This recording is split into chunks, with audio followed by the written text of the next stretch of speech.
Vamos abrir as nossas Bíblias, irmãos, em Atos dos Apóstolos, capítulo 20. Manhã especial na casa do Senhor, na presença dos irmãos. Eu gostaria de repartir com a igreja nessa manhã um tema que ardeu no meu coração esses dias e que reporta algumas coisas que conversamos aqui nesse culto. O apóstolo Paulo está regressando da sua terceira viagem missionária. E justamente em meio a esse regresso, a Escritura vai nos mostrar aqui alguns pontos interessantíssimos que edificam a nossa vida nessa manhã que o Senhor fez. A palavra do Senhor diz assim, Atos, capítulo 20, verso 1. Cessado o tumulto, Paulo mandou chamar os discípulos e, tendo-os confortado, despediu-se e partiu para a Macedônia. Havendo atravessado aquelas terras, fortalecendo os discípulos com muitas exortações, dirigiu-se para a região da Grécia, onde se demorou 90 dias, 3 meses. E tendo havido ali uma conspiração por parte dos judeus contra ele, quando estava para embarcar rumo à Síria, determinou voltar pela Macedônia. Paulo é acompanhado por uma equipe, veja bem, uma equipe que o acompanha até a Ásia. Um homem chamado Sópatro de Bereia, filho de Pirro, Aristarco e Secundo de Tessalônica, Gaio de Derbe e Timóteo, bem como Tíquico e Trófimo da Ásia. Estes, segundo Lucas, nos precederam esperando-nos em Troade. Depois dos dias dos pães asmos, navegamos de Filipos, e em 5 dias fomos ter com eles naquele porto, onde passamos uma semana. Mas no primeiro dia da semana, estando ali nós reunidos com a finalidade de partir o pão, Paulo, que devia seguir viagem no dia imediato, exortava-os, e o discurso prolongou, irmãos. A Bíblia diz que o discurso foi prolongado de tal forma que chegou à meia-noite. Havia muitas lâmpadas naquele ambiente, naquele cenáculo, onde a igreja estava reunida, e havia ali um jovem. O nome desse jovem é Eutico, que estava sentado numa janela. Esse jovem dormiu, o texto diz que profundamente, e aí a Escritura vai nos mostrar que ele foi vencido pelo sono. Ele caiu do 3º andar abaixo, e foi levantado morto. Paulo então desceu, inclinou sobre ele, deu um abraço nele e disse: não vos perturbeis, a vida está nele. E subindo de novo, partiu o pão, comeu, e ainda lhes falou largamente até ao romper da alva, e assim partiu. Quanto ao rapaz, conduziram ele vivo, e sentiram-se assim grandemente confortados. Pai querido, obrigado pela tua palavra. Só a leitura dela já encoraja, instrui, nos ensina, conforta. Muito obrigado pela tua palavra. É ela que consegue, ó Pai, mudar a nossa sorte pelo Espírito Santo. Que agora o Senhor dê a nós a concentração necessária no meio das agitações normais do nosso coração.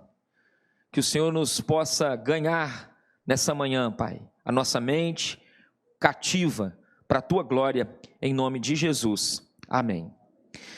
Meus irmãos, como eu disse, o capítulo 20 de Atos mostra o regresso da terceira viagem missionária de Paulo.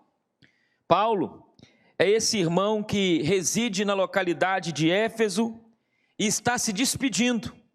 Se despedindo, você leu no verso 1 comigo, fique com a sua Bíblia aberta, a gente vai mostrar alguns pontos de forma muito objetiva, que o primeiro verso que lemos está escrito: cessado o tumulto. Há uma versão bíblica, cessou o alvoroço. Ou seja, há uma ordem sendo perturbada, e Paulo vê nessa perturbação uma indicação de que ele precisa então mudar-se de localidade. Paulo então, por uma providência, diz a Escritura que a raiva desses adversários é aplacada e ele vai descansando em meio a uma tempestade. Quando eu leio o verso 1 ao verso 5, algumas coisas me chamam a atenção. Uma equipe missionária, nomes não tão conhecidos da cristandade.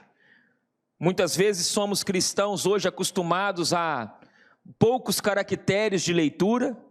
Somos cristãos acostumados a não grandes porções de textos diários.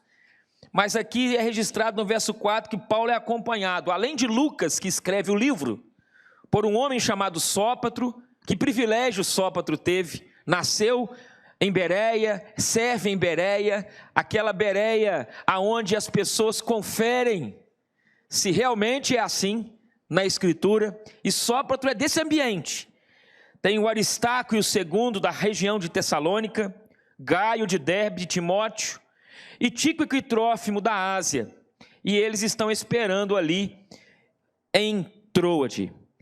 Mas é dito que há um tumulto, conspiração por parte dos judeus contra ele, e ele vê em tudo isso um sinal claríssimo de que ele precisa então sair daquele ambiente, diante daquele alvoroço. Com quem Paulo aprendeu isso? Eu acredito que na sua comunhão com o Cristo ressurreto. Ele está nos ensinando que, como discípulos de Jesus em missão, é bom aprender a descansar no meio das nossas tempestades. A tempestade muitas vezes virá, mas apesar dela vir, é bom olhar para o Cristo que está descansando no meio da mesma. Eu preciso aprender isso todos os dias, e você também, meu irmão, aqui presente, quantos que estão em casa.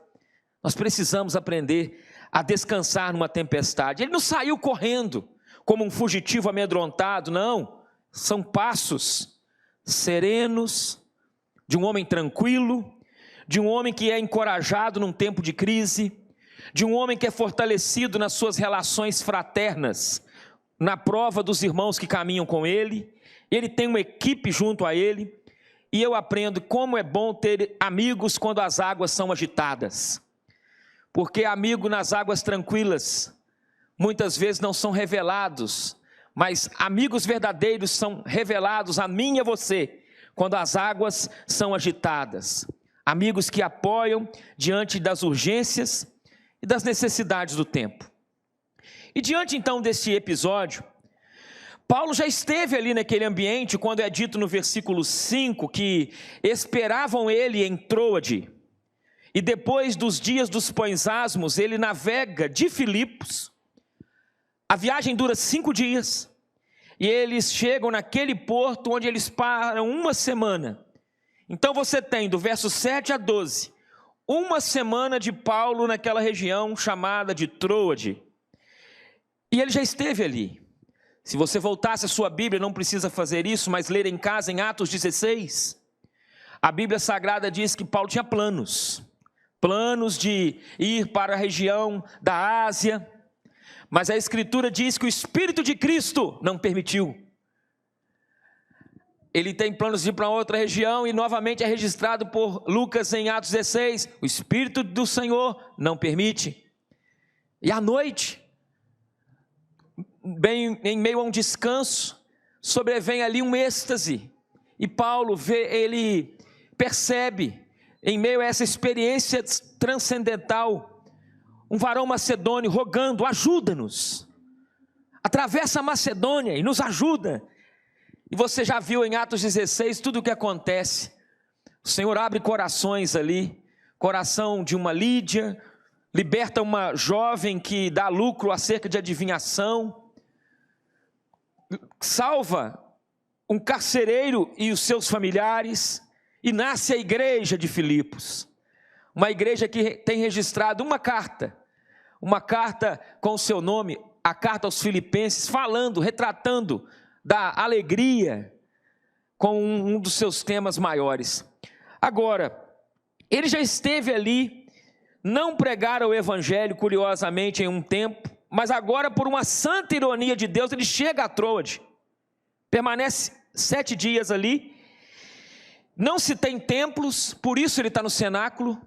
Não há templos construídos, Cenáculo é naquele ambiente onde todo domingo havia uma pequena Páscoa e toda sexta-feira uma pequena sexta-feira da Paixão, segundo o historiador Justo Gonzalez.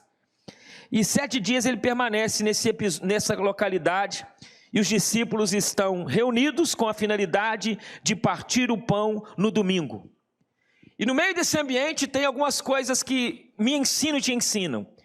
Exemplo, você vê que tem comunhão, tem o partir do pão, tem a exposição das escrituras de tal maneira que Paulo prolonga o discurso.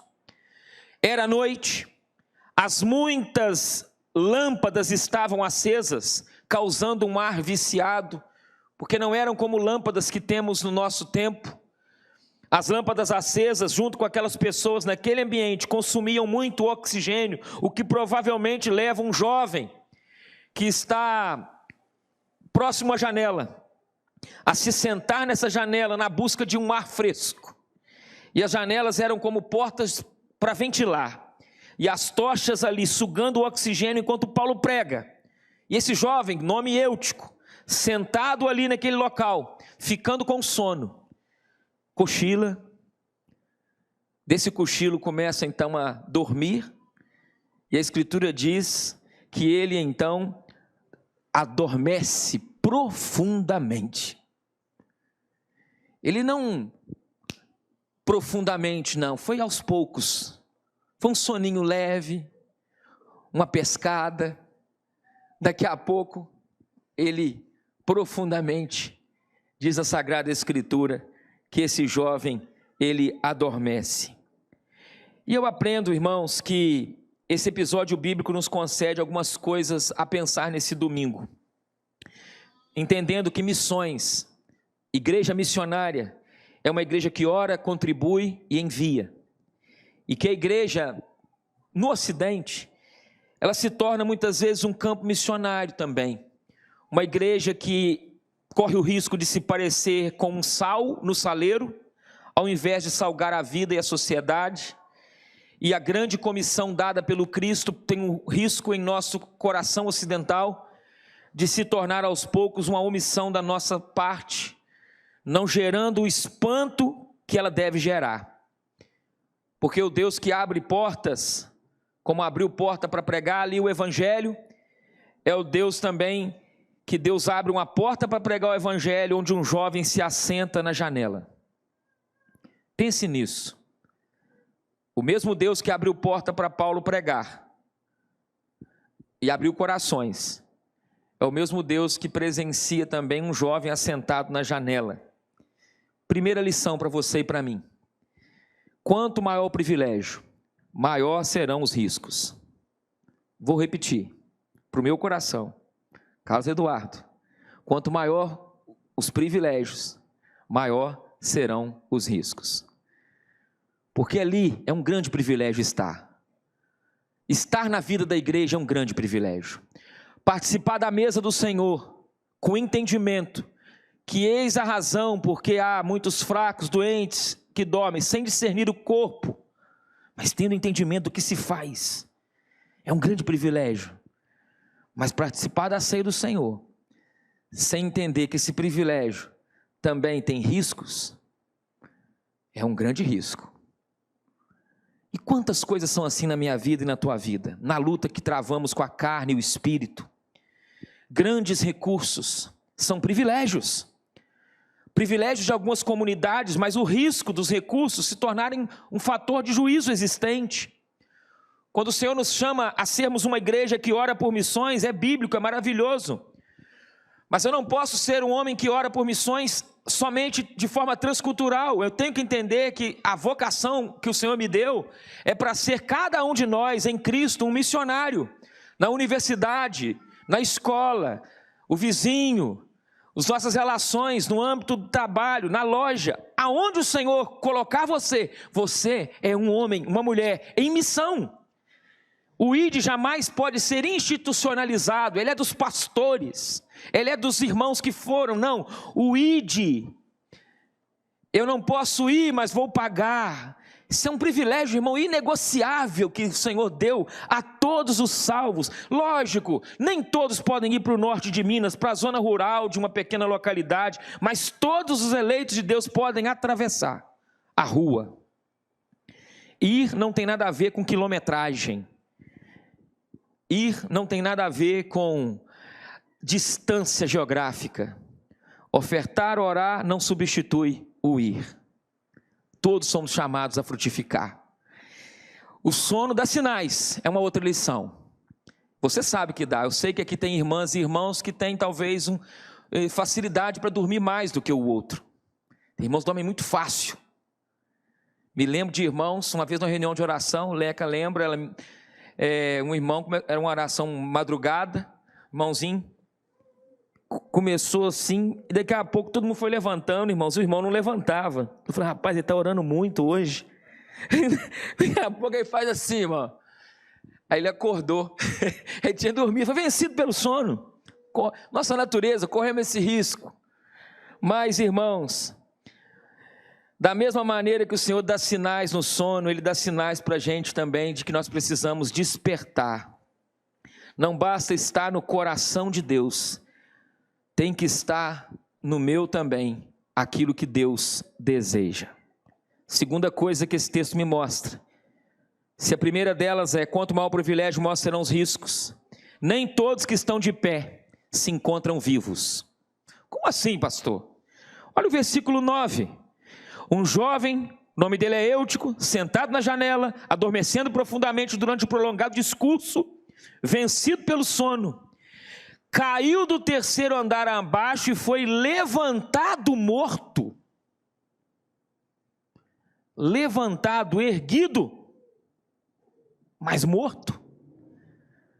Nem todos que estão de pé, andando pelas ruas, estão vivos, na ótica do reino de Deus. Talvez, se fôssemos falar bem baixinho, muitos templos evangélicos estão cheios de pessoas saudáveis, mas que aos olhos de Deus ainda estão mortas espiritualmente. E nós aprendemos que Jesus dá o diagnóstico verdadeiro de cada um de nós, como Ele dá o diagnóstico da sua igreja. Quando Ele deu o diagnóstico lá em Apocalipse da igreja de Sardes, Ele diz que aquela igreja de Sardes, ela caminhava pela vida, mas ela era uma igreja morta. Muitas obras, mas não passava de ativismo, diante do olhar purificador de Deus. Estavam em pé no nome, mas faltava realidade. E aí Paulo se inclinou no texto, diz a escritura que ele desce, verso 10, aquele jovem cai daquele terceiro andar, Paulo se inclina sobre ele, o abraça e disse, para todos que viam isso, não fiquem perturbados, a vida está nele. Partindo para a conclusão, missionário Paulo, ele desce.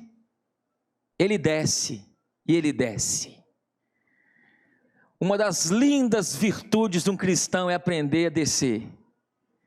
Naamã, com a sua arrogância, com a sua prepotência de general para os de fora, um dia dentro de casa, nas muitas idas e vindas para casa, condecorado pelos de fora, o general Naamã, ele que era conhecido pelos de dentro como um homem, porém, leproso. E a escritura diz que uma menina, não sabemos o nome, uma menina, que cuidava das coisas da casa do Naamã, que via as roupas do Naamã sendo lavadas, ela resolveu ali como missionária falar, quem dera, se ele estivesse lá e conhecesse na minha terra o profeta de Deus. Olha que coisa curiosa. A lepra não pega na menina, mas a compaixão da menina alcançou o coração daquele homem num dia específico. Aquele homem então começou a ficar perturbado com aquela fala, fez ali uma procissão com presentes para ir até essa terra que a menina disse. E ele esperava ser recebido pelo Eliseu. Eliseu não recebe ele não, orienta que eles recebam ele na porta, porque todo o contexto ali com medo da Síria, estava achando que era um pretexto para uma guerra. E a Escritura nos diz que ele é orientado a voltar e procurar tomar um banho num rio que era sem expressão. 7 mergulhos no Jordão, descer, se humilhar. Uma coisa é cantar esse cântico do Nani Azevedo, mas na prática é muito difícil a gente aprender na nossa carne, irmãos, o que é descer, se humilhar.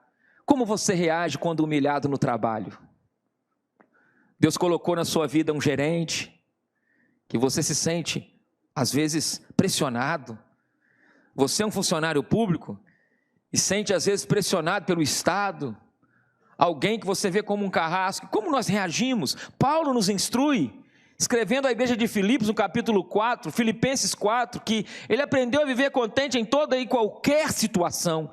Tanto sei estar abatido, como também ser humilhado, e também sei ser honrado. Equilíbrio. Quando humilhado, não me deprimo. Quando honrado, não permito que a soberba tome o meu coração. Sei receber também honra e apontar para onde essa honra deve ser colocada. E quando também sou humilhado, apontar para onde essa humilhação, aquele que suportou tamanha humilhação. É o equilíbrio que eu e você tanto precisamos. E Paulo, ele desce no mesmo nível daquele rapaz. O segundo andar, o segundo chega no primeiro, e eu fico encantado com o detalhe do texto que diz que ele desce, inclinou-se sobre ele, o abraça e diz: não vos perturbeis, gente, a vida está nele. Paulo parou de falar, ele não deu sequência no sermão e deu um abraço naquele rapaz caído e morto.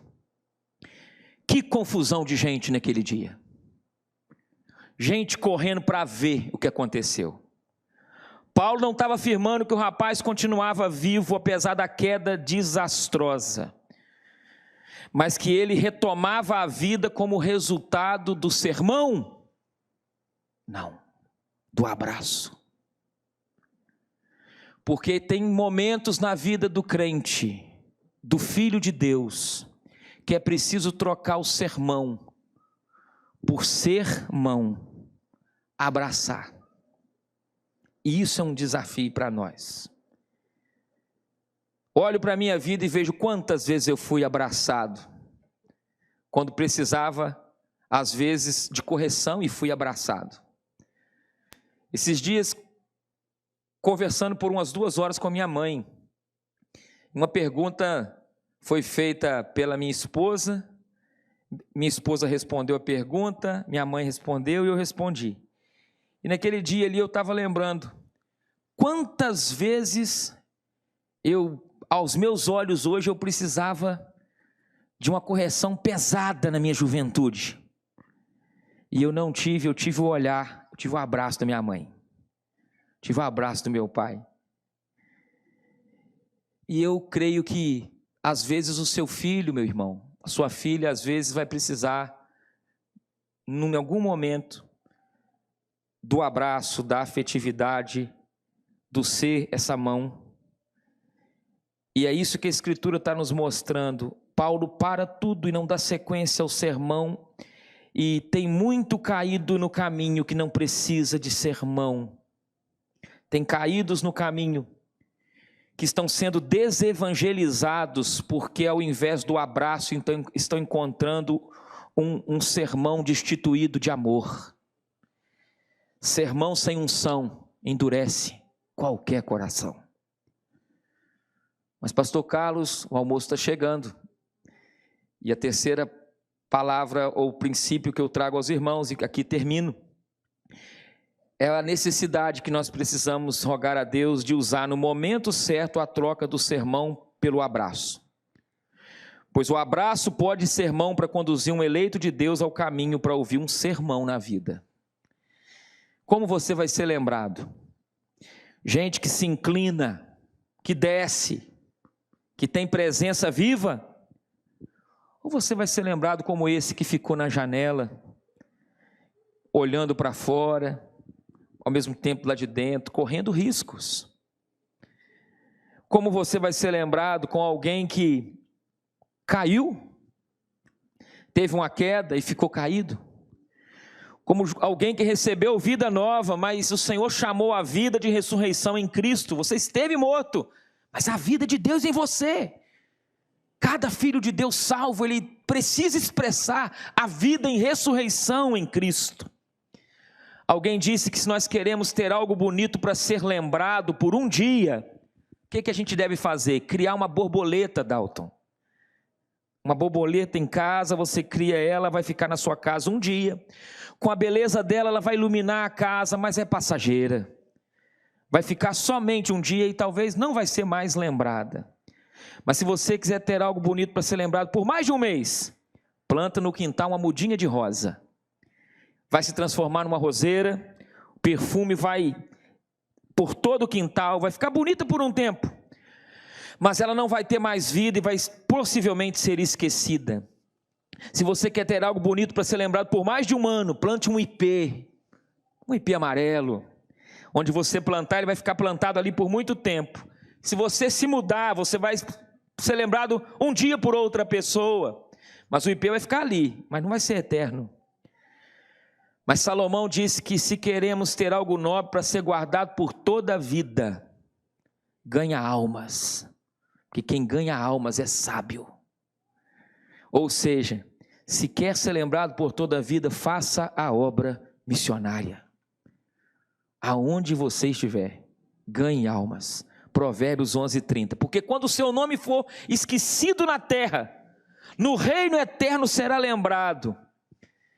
E aí você vai lembrar desta reflexão, que viver em Cristo é ter privilégios, com muitos riscos. Nem todos estão de pé, estão vivos, nem todos que estão de pé. E eu termino com um poema de uma antiga irmã em Cristo, denominado Eu, uma serva. Olha o que essa irmã diz: Tu sabes, Senhor, como eu te sirvo, com enorme fervor emocional, mas somente quando estou debaixo dos holofotes. Tu sabes como que eu falo de ti com ardor nas reuniões das senhoras. Tu sabes que com entusiasmo eu promovo uma reunião de confraternização. Tu sabes do meu fervor quando eu estou no grupo de estudo bíblico. Mas como que o Senhor iria reagir se tu me desses uma bacia de água e me pedisses para lavar os pés repletos de calos de uma senhora enrugada, todos os dias, todos os meses, num lugar onde ninguém me visse e ninguém soubesse que eu estava fazendo aquilo? Como seria o meu cristianismo? Que Cristo nos ajude a mim, ajude a você a ter renovado sobre nós a sua misericórdia, a misericórdia sobre as nossas vidas. Como esse texto disse, Paulo, após então abraçá-lo, sobe de novo, parte o pão e come, continua então a sua exposição bíblica, e assim partiu, e aquele rapaz foi conduzido vivo, e grandemente se sentiram confortados. O Espírito de Deus confortou toda aquela igreja. E que privilégio, irmãos, é a gente fazer parte da igreja de Cristo. Porque em meio à igreja de Cristo a gente tem o conforto, o consolo do Espírito Santo, em todo o tempo. E eu quero convidar você a curvar a sua fronte. Nós vamos rogar que o Senhor aplique essa exposição no teu coração e no meu. Porque quando lemos isso, nós aprendemos sobre o saber da queda, mas também o saber da graça. Há um conhecimento quando Deus permite que a gente caia, na providência dEle. Mas há um conhecimento também quando Ele permite que a gente se erga. É a graça de Deus. Senhor amado, obrigado pelo Teu falar, pela Tua palavra. Obrigado por Tua bondade. Obrigado por esse registro tão oportuno de uma serva do Senhor registrada, Pai, se questionando numa forma poética, se ela não fosse vista, se ela fosse para um local recluso, onde ninguém a visse, será que ela continuaria com aquele mesmo fervor? Livra-nos dessa espiritualidade, Pai. E se porventura o Senhor vê em nós, nos perdoa e nos cubra com o sangue de Jesus Cristo, teu Filho. Te agradecemos, ó Pai, pelas verdades repartidas desde o início deste culto. Te agradecemos porque, como igreja, temos dado passos de uma igreja missionária. Muito obrigado por fazer parte disso no contexto da história. Mas sabemos que ainda é muito pouco.